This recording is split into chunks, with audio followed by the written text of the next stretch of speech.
abasore y'abamajeya abaniga n'abajya mu muhwanye, niba nta kimenyetso afite mu muhwanirizemo. Ingingo irengera ni ikimenyetso.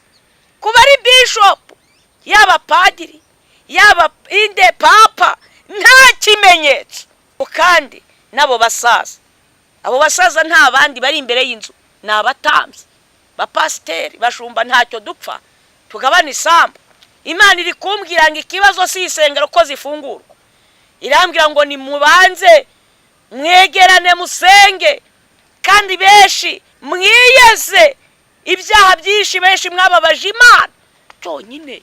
N'ibindi byorezo biraje, biraje harimo n'ubushita, kwishimagura na mugigirimbura. Imana irazohereje, Imana yohereje ibyorezo bitandukanye. Yarambwiye ngo impamvu tukikita indwara amazina turacyaziharaye, ngo turacyaziharaye, ngo ari igihe azaduka indwara. Mana data nyir'isi n'ijuru, uhimbazwe Mana y'abasogokuruza, ni wowe Mana nyakuri irahirengeye, ni wowe umenya ibiri kubaho byose mu isi. Ndagushimiye kuri Imana ijya yumva gusenga. Niba ngugiriyeho umugisha Uwiteka, ndakwinginze ngo wemere kubana n'umujakazi wawe. Ubwo nemeye kuba mwami agasambi ngo kandagireho, uburira abatuye mu isi, kandi uramira ubugingo bwa benshi bwe kuzarimbuka, kuko ari we mugambi wanzanye hano ku isi. Wanzanye nk'impanda ngo nibere igikoresho wowe wikorere.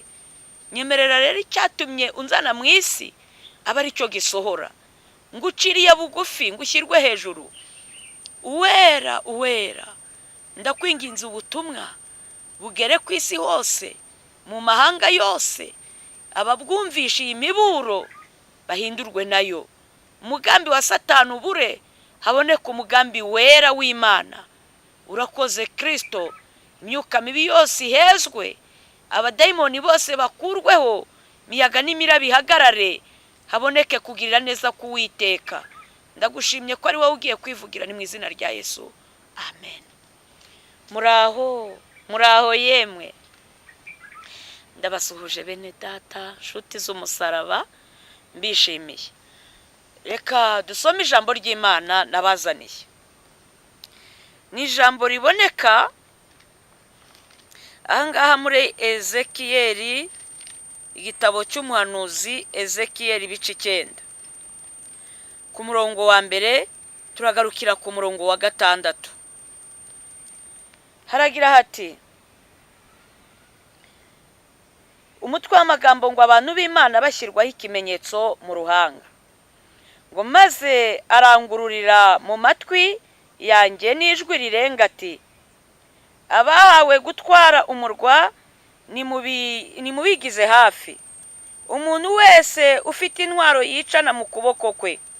Nuko mbona abantu 6 baturutse mu nzira y'irembo ryo haruguru ryerekeye ikasikasi. Maze ufite intwaro yicana mu kuboko kwe, kandi mbona undi muri bo yari yambaye imyambaro y'ibitare, ufite ihembe ririmo wino ku itako rye. Maze barinjira bahagarara iruhande rw'igicaniro cy'umuringa. Nuko basanga ubwiza bw'Imana ya Isiraheli bwavuye ku mukerubi aho bwahoze bugeze mu muryango w'inzu. Maze ahamagara uwo muntu wari wambaye imyenda y'ibitare, ufite ihembe ririmo wino ku itako rye. Nuko Uwiteka aramubwira ati, genda unyure mu murwa hagati muri Yerusalemu, maze ushyire ikimenyetso mu gahanga k'abantu banihira ibizira bihakorerwa byose bikabatakisha. Kandi bikabatakisha.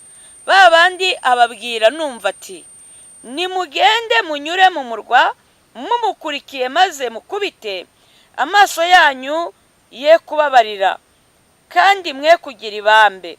Mutsembe w'umusaza n'umusore n'inkumi n'abana bato n'abagore, ariko umuntu wese ufite ikimenyetso mwe kumwakura, ndetse muhere mu buturo bwanjye bwera. Nuko bahera kuri abo basaza bari imbere y'inzu. Amen. Mwakire neza ijambo ry'Imana. Ahangaha twabona no muri Yosuwa ku byerekeranye n'ikimenyetso, ibice bibiri ku murongo wa 18. Ariko nacyo reka duhere ku wa 17 ngo abo bagabo baramusubiza bati, iyi ndahiro turahije nta mugayo uzatubaho. Nitugera muri iki gihugu uzapfundike aka kagozi gatukura ku idirishya uducishijemo. Ariko so na nyoko na bene so nabo mu rugo rwa so bose uzabateranirize iwawe. Uzapfundika aka gashumi, ikimenyetso, agashumi gatukura. Aba ni abatasi bari bahaye uwo bita Rahabu wari indaya, kubw'ineza yari yagiriye abatasi b'Imana. Bamuha rero agashumi gatukura nk'ikimenyetso, kugira ngo nibajya kurimbura Yeriko atazarimburukana n'abi Yeriko, kandi we yakoze neza. Turebe n'iri jambo riboneka mu Itangiriro ibice 4, ndi ku kimenyetso. Umurongo wa 15 ngo Uwiteka abwira Kayini ati, nicyo gituma uwica Kayini azabihorwa 7. Kandi Uwiteka ashyira kuri Kayini ikimenyetso kugira ngo hatagira ubona Kayini akamwica. Tutiriwe tujya muri byinshi, twareba no mu Kuva aho Abisiraheli basize amaraso ku ngomanyirizo z'ingo zabo. Bene data, kugira ngo bibe ikimenyetso umurimbuzi natambuka umumarayika wari ufite intwaro, nyine inkota, nuko ataza kurimbura abasize ingomanyirizo z'ingo zabo amaraso akabicana n'Abanyegiputa. Nuko ikimenyetso ni ijambo rikomeye. Bene data, abantu b'Imana bagira ikimenyetso, n'abasatani bakagira ibimenyetso. No mu buzima busanzwe abantu baragenda ukabona bafite ibimenyetso, ukabona umuntu ugahita umwibwira. Hari igihe ugenda mu nzira ukabona umuntu wambaye imyenda teni ya gisirikare, ugahita wibwira ko ari umusirikare ako kanya batabikubwiye, no kumusuza ngo murahafande, ururimi rwawe ntirujijinganye kubera iki afite ibimenyetso ko ari umusirikare. Ariko hari n'umusore wabona ari ijeya, uko yagira n'imyenda ngo ya gisitare ubona ari tashi ya gisirikare, ariko wamubona mu nzira ntuhite umwitiranya ko ari umusirikare, ukabona ari umuntu usanzwe. Hari n'abantu bagutambukaho gusa impumuro. Niba ari umucuruzi w'isamaki ariyaranja gahumura ngifi cyangwa isambaza, icyo ni ikimenyetso, ku buryo bamubaza ati amasamaki urayafite cyangwa se ari kugura gute? Kubera iki? Afite ikimenyetso, ari guhumura ngifi. Hari n'abacuruzi b'ifu ariyaranja agasa n'ifu. Hani Kigali abakora mu mafu rwose naho yakwirinda atari kwifu ibimuriho. Ibyo ni ibimenyetso. Hari n'umuntu wambara imyenda gusa, nta kindi gikorwa akoze, ugahita uvuga uti uyu muntu ni maraya, agutambutseho byonyine. Bimwe bavuga rwose n'abagabo akaba yajya kubyamo akatambukiramo akabaza ibiciro, kubera iki? Imyambarire. Ntago avuze ngo ndi indaya, ariko imyambarire uko ateye bikakwereka ko ari maraya. Kubera iki? Ikimenyetso. Bambandi 6 bafite inkota aho ngaho muri uwo murwa, nuko mbese bari begeranijwe. Ariko ngo none wangendereye wa wundi umwe gusa wari ufite wino kwitako rye, ngo aragenda yumva ijwi, ubwiza bw'Imana bwari bwavuye ku mukerubi bwageze ku rusengero. Ngarangije uwo muntu w'Imana ngo nuko agiye kubona aramubwira ngo amubwira ijwi numva, uyu ni Ezekiyeli umuhanuzi.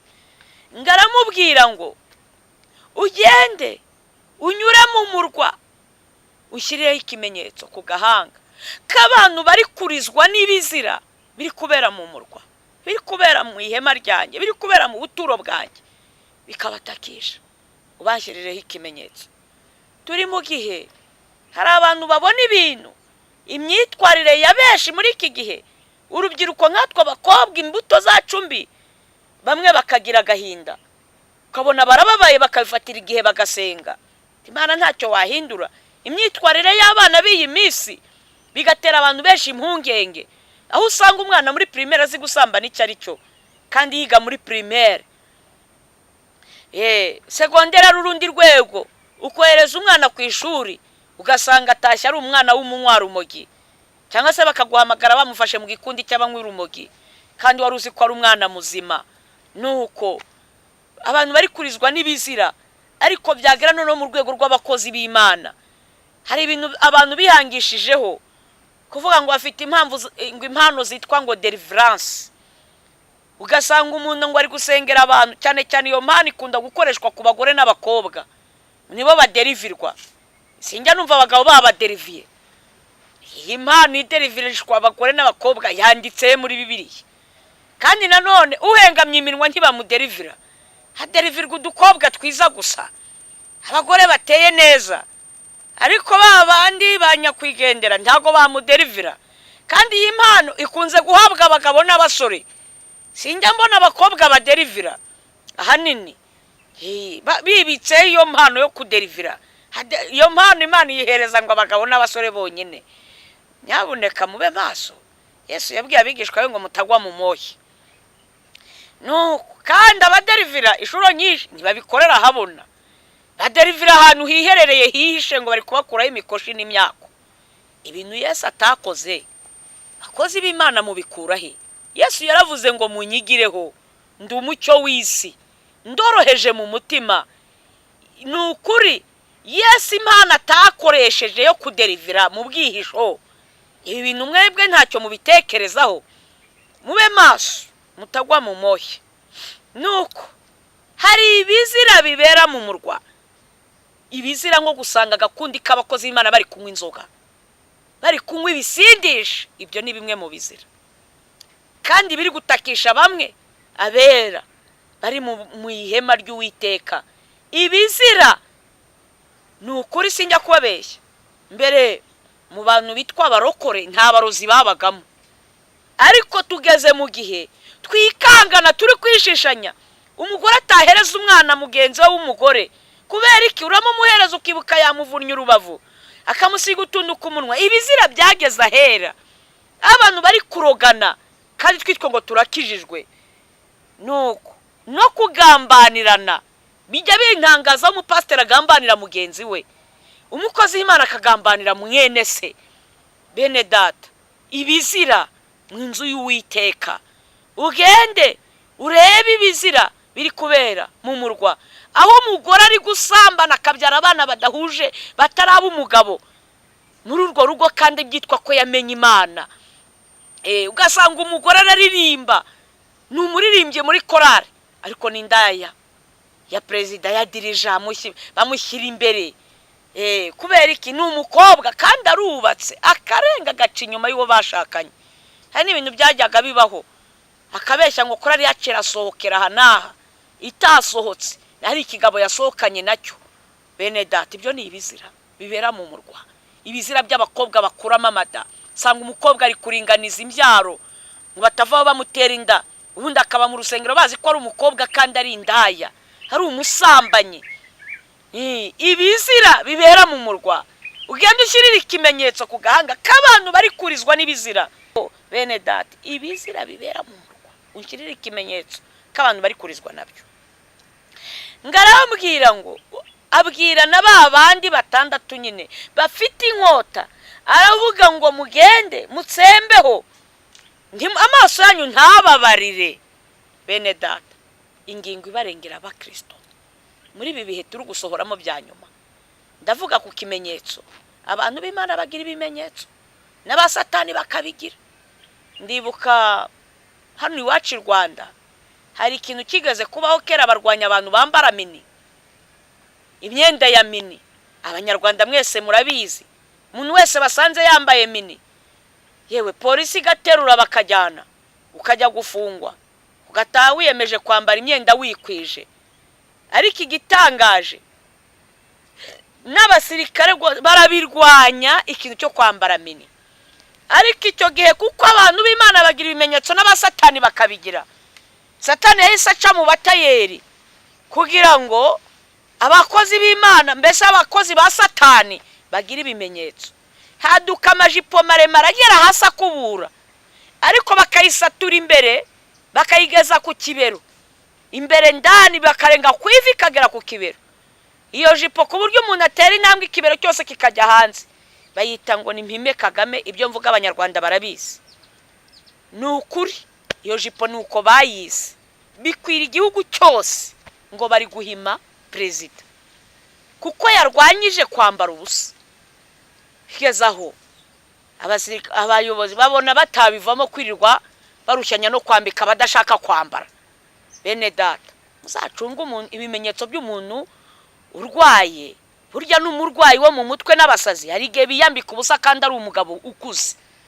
Biragatsindwa kubuza ubwenge, Imana yaguhereza ubushobozi ukiyambika ubusa. None n'abanyamatorero bakagombye kubirwanya bakigisha abantu kwambara imyambarire. Ugasanga baravuga ati ibyo Imana ntibireba, ikireba ni umutima. Ninde wabashutse? Imibiri ni isengero z'umwuka. Nuko bene data, mwirinde kuyitera ubusembwa, aho tuhave twikomereze. Nk'uko isengero zakinzwe, turi mu gihe n'ahandi Imana iri kwambarizwa uretse muri twebwe mimbere. Nuko kandi na kera mwigira ikibazo cy'isengero abazifite. Kera isengero zitabaho, ba Aburahamu bateraniragahe, ba Yobu bateraniragahe. Kubaha Imana n'ibigombera mu rusengero. Ni wawe wakubaha Imana, wakubaha Imana bikagenda neza. Yemwe bantu muri kujya mu butayu kandi bibujijwe, n'Imana yagiye ibivuga mu masengero ko bufunze. Munyumve neza bene data, Yesu yaravuze ngo nusenga uzinjire mu nzu yawe ukinge, so wo mu ijuru umenya ibyihishe azabikwitura. Ntabwo gusenga Imana ari ukwirirwa urushyanya na polisi cyangwa n'abasirikare. Ako ni akavuyo. Uko si ugusenga, ako ni akavuyo. Bene data, niba ushaka gusenga, kora ibintu Imana ireba. Si ngombwa ngo abantu babibone, ahubwo iyera yo mu ijuru izabikwitura. Nigeze mubona igikundi cy'abarozi byibuze bagiye hamwe bakajya kuroga mukabibona? Ni gute abana ba Satani bamenye ubwenge? Ab'Imana ntimugire ubwenge, mugire ubwenge kuko Imana bifuzamo ubwenge. Ako tukarenge. Ndi kuri iri jambo ryitwa ikimenyetso ngo nuko ijwi ribwira babandi ngo mugende munyure mu murwa, amaso yanyu ye kubabarira. Ntabyo kureba amataye, imisaya irambuye, ngo agashinya k'umukara. Oya, usangwa nta kimenyetso mu gahanga ke k'Imana cy'amaraso y'umwana w'intama, amaso yanyu ye kubabarira. Abasore y'abamajeya, abaniga n'abajya mu muhwanye, niba nta kimenyetso afite mu muhwanirizemo. Ingingo irengera ni ikimenyetso. Kuba ari bishop, yaba padiri, yaba inde papa, nta kimenyetso. Abwira babandi numva ngo naho yaba ari umutegetsi udafite ikimenyetso cy'Imana, amaso yanyu ye kubabarira. Ariko umuntu ufite ikimenyetso mwe kumwakura. Ngira ngo n'inda ya Rahabu kubw'ineza yari yakoze ahisha abatasi, bamuhaye agashumi ng'ikimenyetso kugira ngo atazapfana n'abantu b'i Yeriko. Bene data, Imana yera yo mu ijuru ibashoboze kugira ikimenyetso. Dore n'isi yatanze ikimenyetso. Turukumva ngo hakozwe ka microchip kandi bari guhatira abantu benshi kugashyirwaho. Ariko none ndabwira abantu ngo musenge, mwiyirize ubusa iminsi 3. Bakristo ndabibwira abantu b'itorero mudafite ibindi byifuzo, musaba ikimenyetso cy'amaraso y'umwana w'intama mu gahanga kanyu, ubwo umurimbuzi agiye gutambukana inkota kugira ngo mubashe guhatambuka. Mudafitanye ikibazo na marayika. Abantu batinya isi, ariko mutinyi yera yica ubugingo ikica n'umubiri. Nuko ngo kandi muhere kuri abo basaza b'imbere y'inzu, yewe n'abana batoya bavuze ngo utagira ikimenyetso. Mwibuke ko birivuga ngo nzahora abana gukiranirwa kwa basi. Nukuvuga ngo rero ngo n'abana badafite ikimenyetso nta santima zihari, abo ngabo umurimbuzi abatambukeho nyine, abo barimbuzi batambukeho n'inkota. Ngo kandi nabo basaza, abo basaza nta bandi bari imbere y'inzu, ni abatambyi, bapasiteri, bashumba, ntacyo dupfa tugabana isambu. Imana iri kumbwira ngo ikibazo si isengero ko zifungurwa, irambwira ngo ni mubanze mwegerane musenge, kandi benshi mwiyeze ibyaha byinshi, benshi mwababaje Imana kugira ngo uburakari bwotsa bw'Imana butabamanukira. Kandi mwibuke ko inyuma imbere yanyu nubwo mwabaye abatambyi hari abo mwasimbuye bashumba, ntabwo ari mwe ba mbere mubaye abashumba, nguko namwe inyuma yanyu hari abandi bashumba. Kubw'ibyo bibatere kwicisha bugufi mu maso y'Imana, kuko ayo maturo ataraza mutaraba abashumba mwari muriho. Ni ukuri amaturo bataraguhereza inshingano wabagaho, n'ubundi niba wubaha Imana uzakomeza ubeho. Nta kibazo ari amaturo. Abantu bari kuramya Imana yigeze kumbwira ngo mwitorero harimo ibigirwamana bibiri. Ibi byo ni ijambo yambwiye kera, irambwira ngo ikigirwamana cya mbere cyitwa ifaranga, ngo abakomeye n'aboroheje bari kukiramya. Ngo ifaranga abantu bari kubarara hasi, ifaranga rigiye gutuma abantu benshi babura ubugingo, ngo ifaranga ngo ritumye abantu benshi barimbuka. Irambwira ngo ikigirwamana cya kabiri mu itorero cyitwa icyubahiro, ngo cyubahiro atumye abantu batihana ibyaha, cyubahiro atumye abantu batagera ku musaraba, cyubahiro yabujije abantu kwicisha bugufi ngo borohe bamenye ko icyubahiro ari icy'Imana. Ngabwira abakozi b'Imana baba international, evangeliste abakomeye, mwicishe bugufi. Niba na ba Paulo barakoreshwaga ibitangaza, bagahagurutsa ibirema, bagahumura impumyi, abahumye bafite ubumuga, ndababwiza ukuri bararengaga. Paulo akavuga ngo ndi umugaragu w'imburamumaro. Yewe wewe usengera umuntu yarwaye giripe ukabeshya ngo ngukiza abantu, uri indukiza n'Imana ikiza, wabaye igikoresha Imana irikorera. Mwikwiriye kwicisha bugufi, izina ry'Uwiteka rigashyirwa hejuru y'amahanga yose. Murakoze. Ahangaha turi kuganira kuri iki kimenyetso Kayini.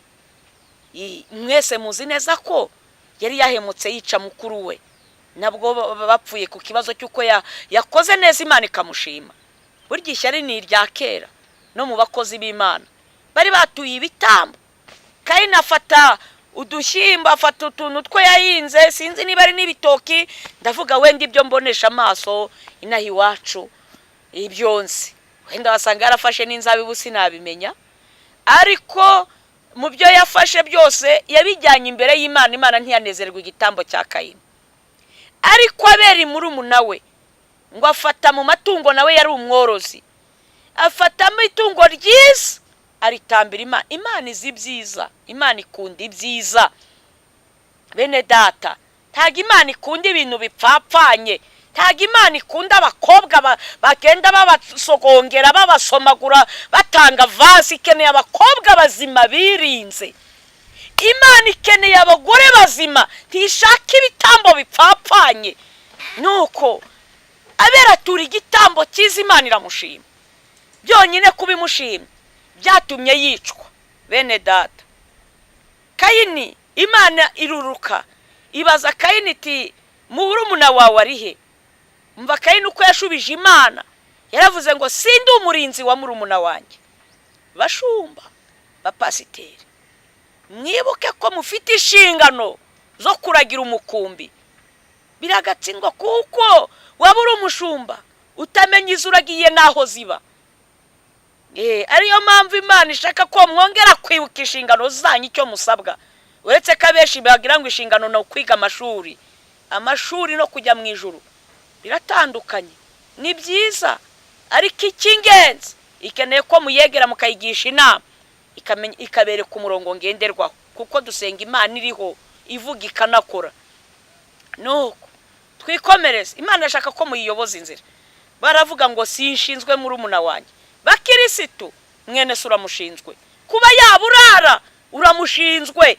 Kuba uri kurya ukagira ibyo umena ushinzwe mwene so, uramushinzwe. Kuba yakora ubukwe uramushinzwe, ko wamutwerera. Kuba yabyara uramushinzwe akabona agasukari.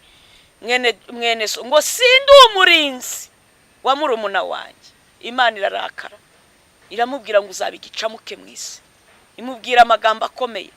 Cyakoze Kayini yisubiramo arababara, aravuga ati noneho ikintu mbwiye kirakomeye, uzambona wese azanyica. bene data yagize ubwoba atinya gupfa kandi yisha abandi. Njya mbona abarozi batinya gupfa kandi nabo bica abandi. Nuko burya bene data urupfu ntago ari rwiza ku bantu b'abanyabyaha kuko baba bagiye habi. Nuko ngo bituma Imana imushyiraho ikimenyetso ku murongo wa 15 igice cya 4 umurongo wa 15 muri cyo gituma umuntu uzicwa Kayini azabihorwa.